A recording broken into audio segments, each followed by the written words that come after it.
Assalamualaikum warahmatullahi wabarakatuh. Selamat jumpa kembali sahabat-sahabat viewer dan subscriber channel Titah Misteri.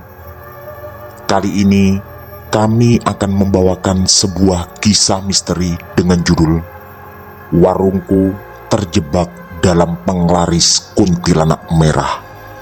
Selamat mengikuti.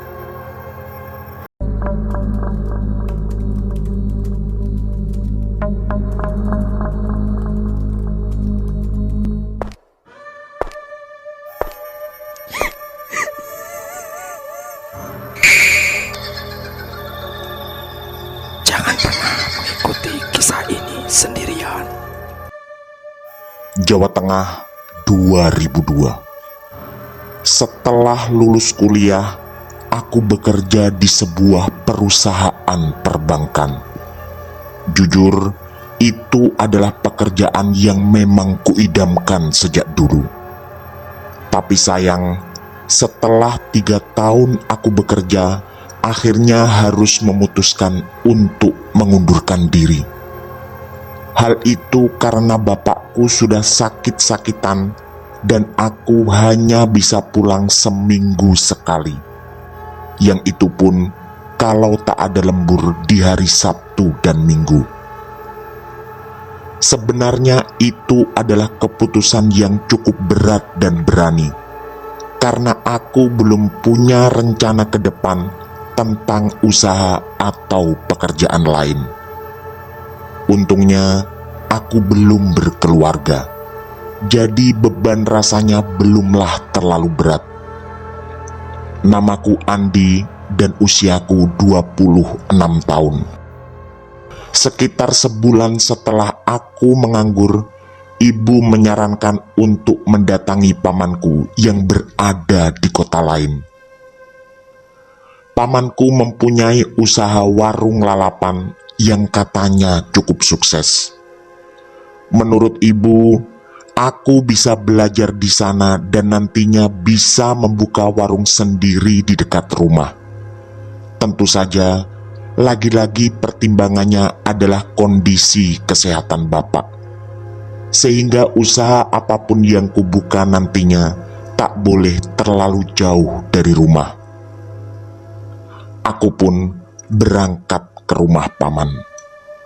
Selama 2 minggu di sana, aku belajar dari mulai resep makanan sampai manajemen keuangannya. Sepertinya aku mendapat mentor yang tepat kali ini. Paman ternyata terlihat sangat profesional dalam menjalankan usaha.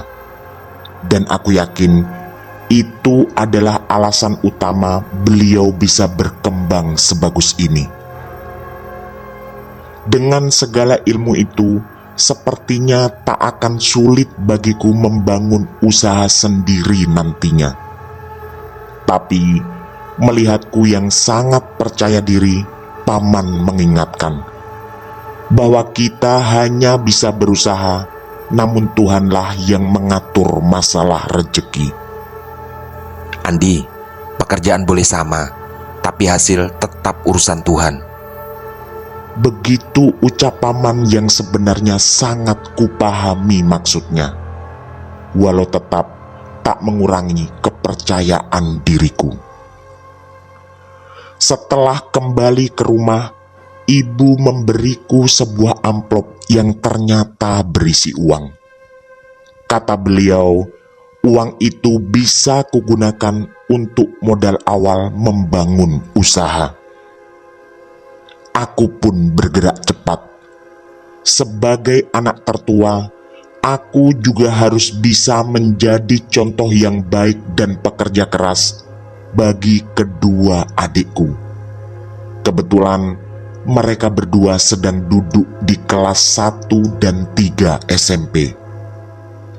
Langkah pertama yang kuambil adalah menyiapkan tempat usaha. Setelah 3 hari berkeliling kota, akhirnya aku menemukan sebuah ruko 2 lantai yang berada di kawasan perkantoran. Begitu kuhubungi pemiliknya, kami pun bersepakat masalah harga. Memang sewanya cukup mahal, tapi karena tempatnya yang sangat strategis, aku berani bermimpi bahwa dalam 3 bulan sepertinya sudah akan balik modal. Keesokan harinya, aku mengajak Ilham, salah seorang saudara jauhku, untuk membersihkan ruko yang baru kusewa itu. Ada semangat dan keyakinan luar biasa di hatiku. Begitu memasuki pintu depan, langsung terasa aura berbeda di dalamnya. Mungkin karena sudah cukup lama tempat ini tak ditempati.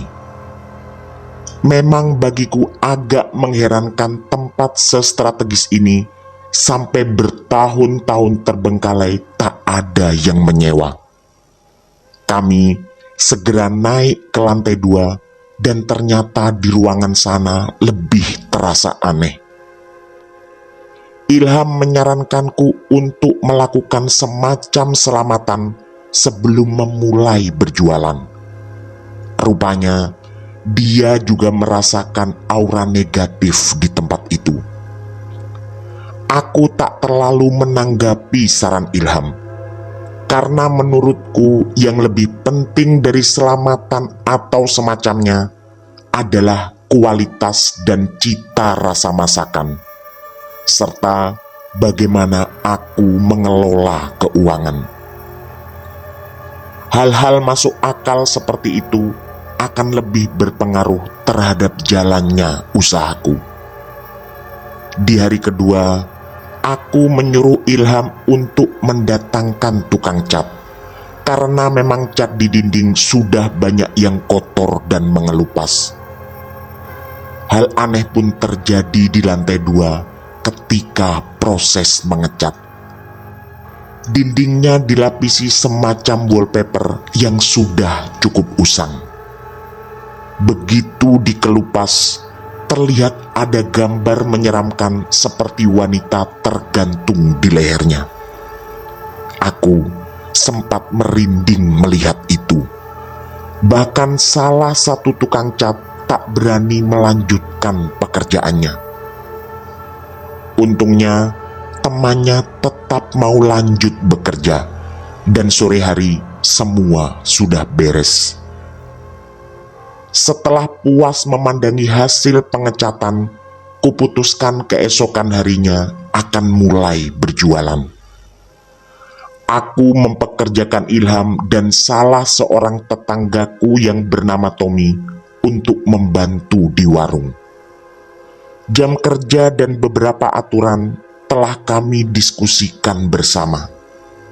Intinya, aku mengajak mereka bekerja keras untuk sama-sama mengembangkan usaha baru ini. Aku pun menjanjikan beraneka bonus dan tambahan fee jika usaha ini nantinya berkembang pesat. Seperti juga paman, aku berniat profesional dan menghargai siapapun anak buah atau karyawan yang bekerja denganku. Sekitar jam 4 pagi, kami sudah bersiap memasak. Lagi-lagi terjadi keanehan di pagi itu. Nasi yang kami masak di rice cooker tak kunjung matang. Hampir 2 jam kami menunggu, tapi hasilnya tetap mentah. Akhirnya, kami terpaksa memasak dengan cara konvensional. Untungnya, hal itu bisa teratasi. Sekitar jam 8 semuanya sudah siap, dan kami membuka warung di hari pertama. Tak butuh waktu lama, sekitar 15 menit kemudian ada pengunjung pertama. Datangnya pun tidak tanggung-tanggung. Ada 5 orang yang bersama-sama datang. Sepertinya mereka adalah sekawanan pemuda yang kebetulan melintas. Dan perkiraanku benar, tempat ini memang sangat strategis. Tapi anehnya, masalah kembali muncul. Nasi yang tadi jelas-jelas sudah matang sempurna, secara ajaib berubah menjadi berair dan berbau tidak sedap. Padahal para pembeli sudah duduk rapi menunggu hidangan. Begitu juga dengan sayur-sayur yang tadi sangat segar, berubah berbau tidak enak. Aku pun terpaksa menghampiri para pengunjung baru itu dan akhirnya meminta maaf dengan alasan masakan belum siap. Tentu saja mereka terlihat kecewa, tapi tak ada jalan lain karena semua masakan menjadi basi dan tak layak dihidangkan. Ilham lalu kembali menyarankanku untuk mengadakan selamatan di sana, karena menurutnya pasti ada yang tidak beres dengan warung ini. Akhirnya kami menutup warung tanpa menjual seporsi makanan pun. Dan karena keanehan telah terjadi berulang-ulang, kami langsung pulang untuk mempersiapkan acara selamatan esok harinya. Dengan mengundang beberapa tetangga dan tokoh agama, aku mengadakan selamatan di warung. Dan memang benar, keesokan harinya saat mulai berjualan lagi, semua berjalan lancar. Hari itu aku sangat puas dengan hasil penjualan. Dan bahkan aku berani memprediksi akan balik modal lebih cepat dari yang kuperkirakan. Dengan berbagai pertimbangan, aku menyuruh Ilham dan Tommy untuk menginap di warung saja, daripada mereka bolak-balik dengan jarak sekitar 7 kilo, yang pasti akan sangat menyita waktu dan tenaga. Sedangkan ketika subuh, mereka kutugaskan pula berbelanja ke pasar yang dekat dari warung. Aku pun langsung pulang malam itu. Setelah subuh, aku kembali ke warung untuk mempersiapkan jualan. Terlihat pintu depan terbuka. Mungkin Ilham dan Tommy sudah selesai berbelanja di pasar. Tapi alangkah terkejutnya diriku. Setelah masuk, ternyata mereka berdua tak ada di sana. Begitupun ketika aku naik ke lantai 2, tak juga kutemukan mereka. Emosiku langsung meninggi. Sungguh sebuah kesalahan besar meninggalkan warung dalam kondisi pintu terbuka. Sedangkan di dalam warung banyak barang elektronik yang bisa saja ada orang asing masuk dan mengambilnya. Cukup lama aku menunggu dalam kondisi marah. Sampai sekitar jam 6 pagi mereka berdua baru datang. Dan yang membuatku bertambah marah, mereka ternyata datang tanpa membawa barang belanjaan. Dengan nada tinggi, aku pun bertanya dari mana saja mereka sampai meninggalkan warung dalam kondisi pintu terbuka dan datang tanpa membawa apapun barang belanjaan. Tommy terlihat ketakutan. Dia pasti sadar bahwa aku sedang marah besar. Lalu dengan terbata, Ilham menjelaskan padaku. Katanya mereka keluar dari warung sejak semalam sekitar jam 12. Dan dia mengaku pula memang tak sempat mengunci pintu. Itu semua terjadi karena mereka berdua ketakutan. Menurut Ilham, mereka berdua tadi malam tidur di lantai 2 dan sama-sama diganggu oleh sosok wanita berbaju merah yang sangat menyeramkan. Akhirnya mereka pun kabur dan memutuskan untuk tidur di masjid sekitar 300 meter dari warung.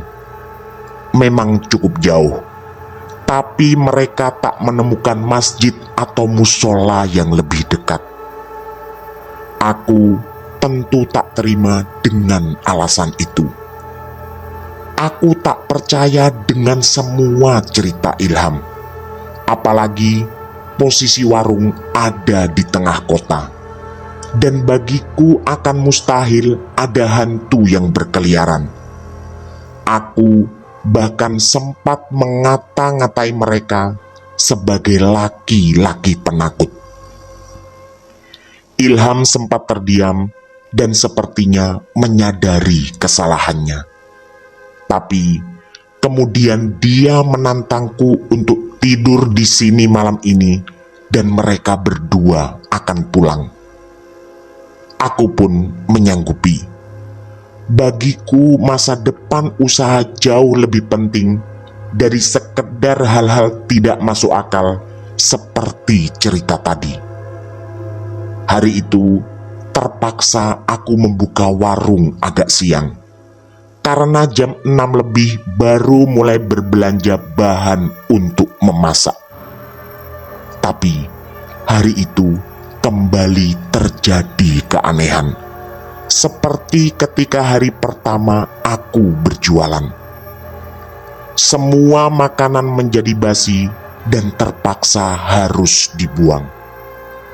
Yang lebih parah lagi, Ilham dan Tommy nampaknya sudah tak punya nyali, dan mereka berdua lalu mengundurkan diri. Aku mulai teringat kata-kata pamanku, bahwa rejeki sudah ada yang mengatur dan semua perhitungan sepertinya tak akan berjalan seperti kenyataan. Baru 3 hari berjualan, 2 karyawan sudah berhenti dan masakan tiba-tiba basi. Semuanya jelas di luar prediksiku. Tapi malam itu aku memutuskan untuk menginap di warung. Ada keinginan kuat untuk membuktikan apa yang Ilham dan Tommy ceritakan. Sekitar jam 9 malam, semua pintu kukunci, dan aku mulai naik ke lantai 2 untuk bersiap tidur. Mungkin karena kecapean, terutama pikiran yang kacau sejak siang, tak butuh waktu lama, aku sudah terlelap. Entah berapa lama aku tertidur saat tiba-tiba kurasakan susah bernafas. Seperti ada sesuatu yang menimpa tubuhku dari atas. Mataku tak kunjung bisa kubuka, walau segenap usaha telah kukerahkan. Lalu wajahku terasa disapu oleh sesuatu seperti rambut yang berukuran sangat panjang. Tapi tak jelas apa itu, karena kedua mataku belum bisa terbuka. Setelah melafalkan beberapa ayat, akhirnya perlahan mataku terbuka. Dan aku sangat terkejut sekaligus ketakutan. Tepat di hadapanku ada sesosok wanita berbaju merah dengan wajah yang sangat mengerikan. Dia duduk di atas tubuhku. Rambutnya yang terurai acak-acakan menyapu-nyapu wajahku. Dengan segenap tenaga, aku berusaha melepaskan diri. Tapi tenaga makhluk itu ternyata jauh lebih kuat dari yang kubayangkan. Sekujur tubuhku mulai gemetar. Rasa takut yang luar biasa tak bisa kukendalikan. Kemudian ada sesuatu yang menekan bagian perutku.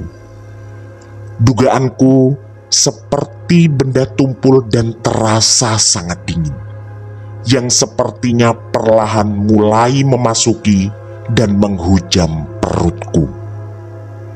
Sambil berteriak, kembali kubaca beberapa ayat suci yang melintas di pikiran. Dan dalam sekejap, makhluk itu lenyap dari pandangan. Entahlah kemana sosok itu pergi. Dengan tergesa, kuturuni tangga dan menuju pintu depan. Tapi di sana aku disambut sesosok wanita berbaju merah. Kali ini penampakannya sungguh berbeda. Dia sangat cantik dan tercium aroma tubuhnya yang sangat harum semerbak. Aku yang masih terkesima tetap tak bergeming. Wanita itu lalu mendekat padaku dan perlahan dia berbisik. Aku mau membantumu, asal kamu memberi kami makan setiap hari. Dalam kondisi seperti itu, otakku masih bisa berpikir. Kata-kata kami sangat jelas diucapkannya. Dan itu berarti ada makhluk lain selain sosok wanita cantik ini. Entahlah, rasa takut tak lagi bisa kulukiskan. Aku pun teringat sosok satunya yang tadi mengganggu tidurku dan berpenampilan sangat menyeramkan. Aku pun hanya terdiam dan tak menjawab apapun. Jujur, aku memang tidak menemukan jawaban yang tepat atas permintaan itu. Kemudian, tangan sosok itu menyentuh tanganku. Ada rasa dingin yang luar biasa. Tapi anehnya, seketika itu pula semua rasa takut menghilang. Lalu, aku bisa lebih jelas melihat wajah wanita di hadapanku. Wanita ini ternyata memang benar-benar cantik. Karena kurasakan jauh lebih tenang, aku berani bertanya bantuan apa yang bisa dia berikan padaku. Katanya, dia akan membantu agar daganganku menjadi laris, sekaligus menjamin tak akan ada lagi kejadian makanan yang tiba-tiba menjadi basi. Dia juga mengatakan bahwa itu semua adalah ulah dari temannya. Di sini aku tertegun sejenak dan teringat kembali bahwa tadi dia memakai kata kami dan bukan aku. Dia juga mempersyaratkan agar aku memberinya kembang 7 rupa beserta darah segar ayam kampung. Entah aku terpengaruh sosok itu atau memang sangat bernafsu ingin segera meraih kesuksesan, aku pun menyetujui tawaran itu. Yang jelas, tak bisa kupungkiri juga wajahnya yang sangat mempesona. Mungkin itu pula yang membuatku menyetujui permintaannya. Tiba-tiba, aku merasa pusing yang luar biasa, dan pandanganku berubah menjadi gelap gulita. Aku pun terbangun saat mendengar ketukan di pintu depan, dan ternyata hari sudah siang. Begitu kubuka, yang datang adalah ibuku dengan menggunakan ojek. Kata ibu, beliau khawatir setelah mendengar cerita dari Ilham tadi. Aku lalu berusaha menenangkan ibu bahwa semua itu hanyalah halusinasi Ilham dan Tommy saja. Aku tak menceritakan kejadian barusan pada ibu, dan memang tak berniat menceritakan pada siapapun. Salah satu alasannya, tentu aku tak ingin membuat beliau semakin khawatir. Hari itu, aku segera bergerak cepat lagi. Langkah awal adalah mencari pekerja. Untungnya, sore harinya aku bertemu Irfan, salah satu tetanggaku yang belum lama lulus SMA. Irfan ternyata memang sedang mencari pekerjaan, dan tawaranku segera diterimanya dengan senang hati. Singkat cerita, keesokan harinya aku langsung membuka warung bersama Irfan. Dan sungguh tak kuduga, warungku sangat ramai pembeli, bahkan sampai terjadi antrian panjang yang membuat jalan di depan warung sedikit mengalami kemacetan. Aku dan Irfan sangat kewalahan. Tapi akhirnya itu semua berakhir saat seluruh daganganku ludes sekitar hampir jam 3 sore. Uang yang kudapat tentu sangat banyak. Rasanya jika hasilnya seperti ini tiap hari, hanya butuh 2 minggu uang sewa ruko akan kembali. Sore itu, aku meminta Irfan untuk membeli ayam kampung dan bunga 7 rupa. Tanpa banyak bertanya, Irfan segera berangkat ke pasar. Selepas maghrib, aku dan Irfan menyembelih ayam itu, dan darahnya kuletakkan di sebuah wadah dan ditaburi kembang 7 rupa di atasnya. Lalu kuletakkan di sudut ruangan lantai 2. Kembali tak ada pertanyaan dari Irfan tentang apa yang kulakukan, dan aku pun tak perlu repot menjelaskan padanya. Mungkin dia segan untuk menanyakan apapun langkahku.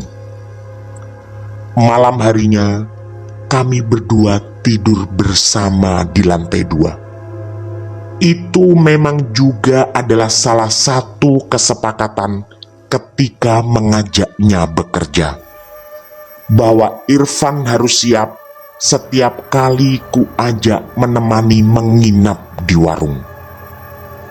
Aku terbangun sekitar jam 2 dini hari, dan kulihat Irfan sangat pulas sampai mendengkur. Semuanya terasa aman, dan tak ada gangguan apapun. Tapi kesimpulanku ternyata meleset. Tiba-tiba dari atas plafon turunlah sosok wanita cantik berbaju merah. Aku ingat betul, dia adalah wanita yang sempat menyambutku di depan pintu dan membuat kesepakatan tentang ayam kampung dan bunga 7 rupa.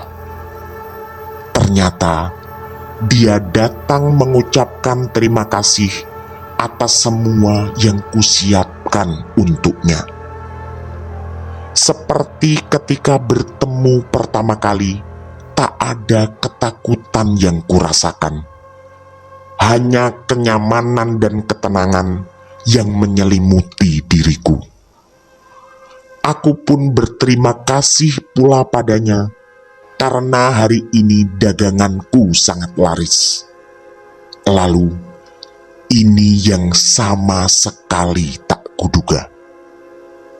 Wanita itu kemudian mengibas-ngibaskan gaun merahnya tepat di depan wajahku. Seketika, suasana langsung berubah. Aku tiba-tiba berada di sebuah kamar yang sangat mewah. dan wanita berbaju merah itu tetap berada di hadapanku. Dia lalu menatapku sangat tajam, sambil melempar senyuman yang membuat wajahnya nampak berkali-kali lipat lebih mempesona. Kemudian, ini yang terjadi. Perlahan wanita itu melucuti semua pakaianku. Aku justru membiarkan dan bahkan menikmati itu semua. Kejadiannya berjalan begitu cepat, dan singkat cerita, kami pun melakukan hubungan suami istri. Tiba-tiba aku terbangun saat Irfan menggoyang-goyangkan badanku. Ternyata apa yang terjadi tadi hanyalah mimpi belaka. Tapi anehnya, begitu ku tengok wadah berisi darah dan kembang 7 rupa, ternyata sudah kosong. Aku mulai menduga makhluk yang datang tadi sudah memakannya. Kemudian aku segera mengajak Irfan untuk berbelanja ke pasar pagi itu. Dan di hari itu warung kembali ramai, bahkan lebih ramai dari hari sebelumnya. Aku merasa sangat puas, dan malam harinya ritual kembali kukerjakan seperti kemarin. Dan secara ajaib, aku bermimpi lagi berhubungan dengan wanita cantik itu. Kejadian seperti itu berulang setiap malam. Bahkan makin lama aku merasa hafal dan makin terbiasa. Juga jujur, aku bisa menikmatinya. Tapi anehnya, Irfan tak pernah bertanya padaku tentang semua yang terjadi. Padahal jelas-jelas apa yang kami alami di warung ini banyak yang tidak masuk akal. Tak sampai sebulan kemudian, aku sudah balik modal. Bahkan naluri bisnisku lalu berjalan sangat menggebu. Ada rencana untuk membuka cabang di tempat lain. Waktu pun berjalan kembali. Kondisi keuanganku memang berkembang pesat, tapi tidak dengan kesehatan.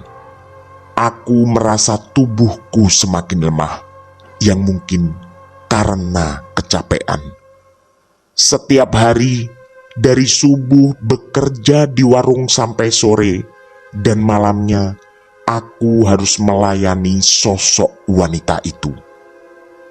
Walau semuanya hanya mimpi, tapi terasa sangat nyata dan tenagaku benar-benar terkuras. Suatu hari, saat warung baru saja tutup, aku dan Irfan membereskan peralatan masak. Kemudian, tiba-tiba pandanganku terasa gelap dan aku pun pingsan. Aku tersadar saat Irfan memijat-mijat kakiku, dan tampak air matanya deras menetes.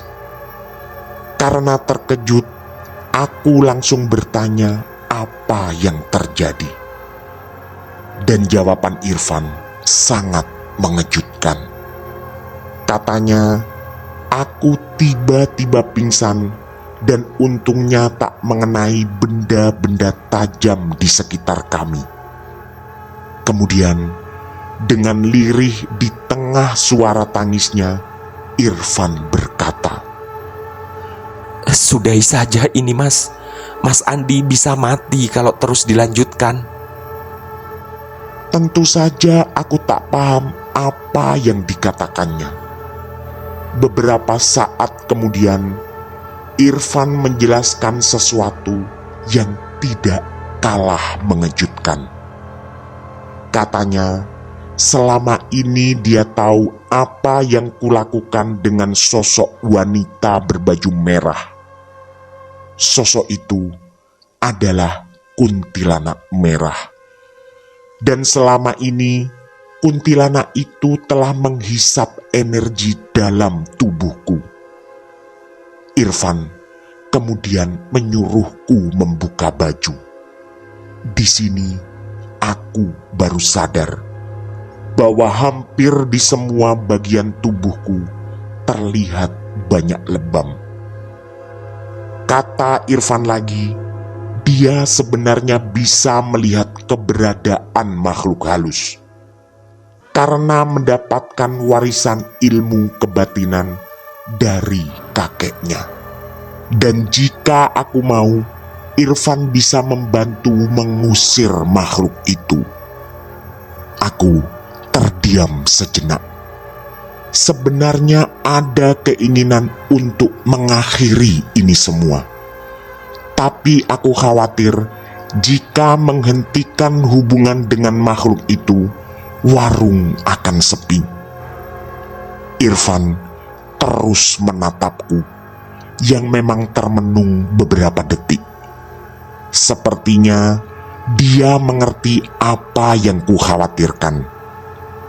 Lalu remaja itu dengan bijak berkata bahwa pemberi rejeki sejati adalah Tuhan yang Maha Kuasa. Aku merasa baru sadar dan tertampar dengan kalimat Irfan. Setelah mempertimbangkan sejenak, aku pun menyetujui usulannya.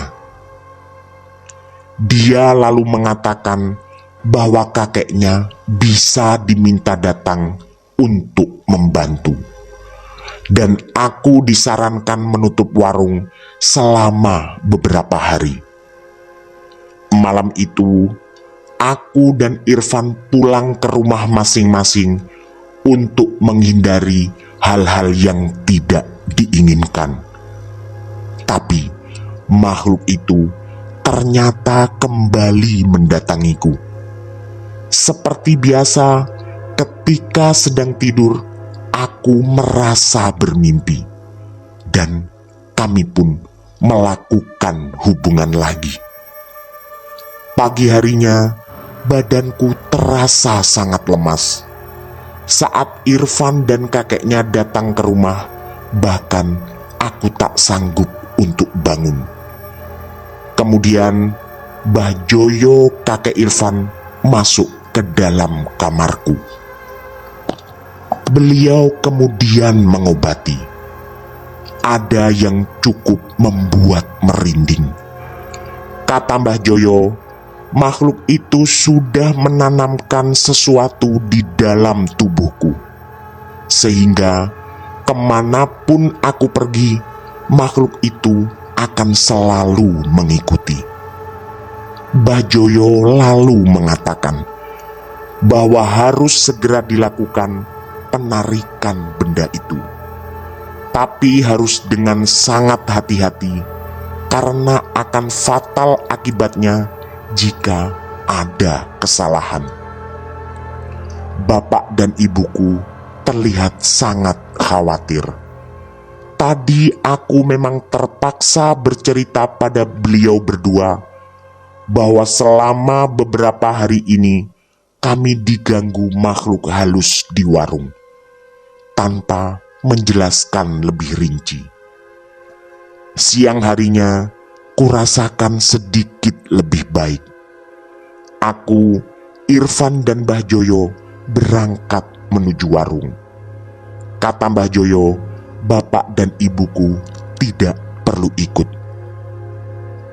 Di tengah perjalanan, Mbah Joyo memintaku membeli beberapa barang untuk keperluan ritual. Dia meminta kain kafan seukuran tubuhku, paku, dan kemenyan. Setelah sampai di warung, aku disuruh membuka seluruh pakaian dan kemudian dikafani seperti jenazah. Lalu, setelah komat kamit membaca doa, penarikan pun dimulai. Ada rasa sakit luar biasa di sekujur tubuhku. Aku bahkan beberapa kali berteriak. Seingatku, belum pernah ada rasa sakit seperti ini. Sampai akhirnya aku kembali tak sadarkan diri. Setelah sadar, Mbah Joyo mengatakan bahwa semuanya sudah beres. Termasuk warung ini sudah dipagari gaib, sehingga makhluk itu tak akan datang lagi mengganggu. Mbah Joyo juga berpesan agar siapapun yang tidur di warung, termasuk aku dan Irfan, supaya sering-sering mengaji. Karena kata beliau, makhluk yang selama ini mengaku membantu sebenarnya adalah jin yang berniat jahat dan bahkan sangat mengancam keselamatanku. Waktu pun berjalan kembali. Selama beberapa hari ini, aku tak melihat sosok itu lagi. Warung pun kubuka kembali meski penghasilannya tidak sebanyak dulu. Suatu malam, di atas sajadah, air mataku berderai sangat deras. Ada rasa syukur yang luar biasa bahwa aku belum terlalu terlambat. Untungnya, aku juga sampai pada sebuah kesadaran bahwa materi sebanyak apapun tak akan ada artinya jika semuanya hanya membawa ke jalan kebinasaan. Tamat.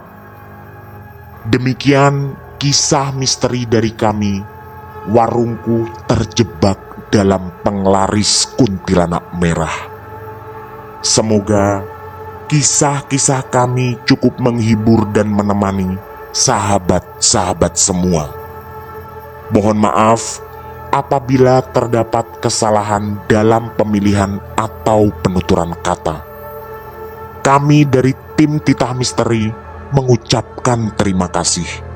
Dan wassalamualaikum warahmatullahi wabarakatuh. Pesan saya, jangan bercermin sendirian di tengah malam. Sampai jumpa.